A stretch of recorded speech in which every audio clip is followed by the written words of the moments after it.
Merry Christmas! The Advent reading for December 19th is Daniel and the Scary Sleepover. Things were not looking good for God's people. They had been captured and taken far from home, and now they were slaves of the king of Babylon. But God had not left his people.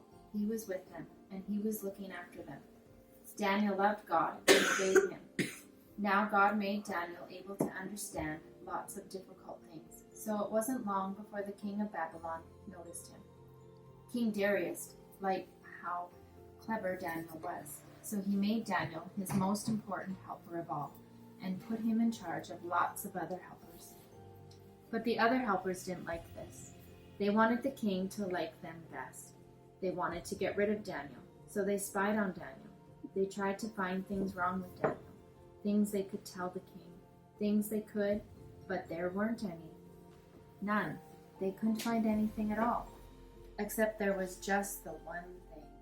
Every day, 3 times a day, without fail, no matter what, Daniel went to his room, closed the door, and prayed. They smiled to themselves. Let's get the king to make a law. No one is allowed to pray to anyone except to the king. Daniel won't obey this law, and he will be punished. They were pleased with themselves for being so clever and hurried off to tell the king. The king liked their idea. He didn't know they were tricking him, so he made it into a law. Everyone must pray, only to me. If you don't, the lions will have you for dinner. Daniel heard this. He knew it was wrong to pray to anyone except God. He had to do what God said, whatever it cost him, even if it meant he would die. So Daniel went to his room, closed the door, and prayed. That's just what the bad men knew Daniel would do. They skipped straight off to tell the king.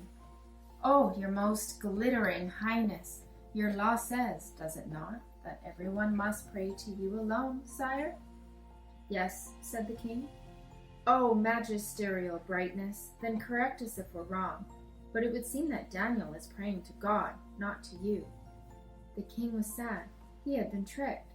He didn't want to hurt Daniel, but he couldn't change his law. So he let the soldiers throw Daniel to the lions.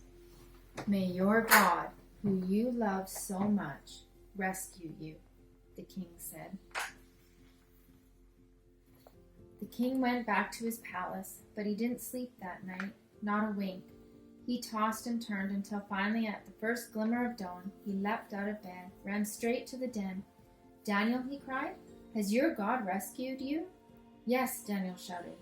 God sent an angel to close the lions' mouths. And there, resting his head on Daniel's lap, was the biggest lion, purring like a little kitten.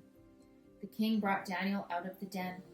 Look, he said, Daniel doesn't even have a scratch. The king made a new law. Daniel's God is the true God, the God who rescues. Pray to him instead.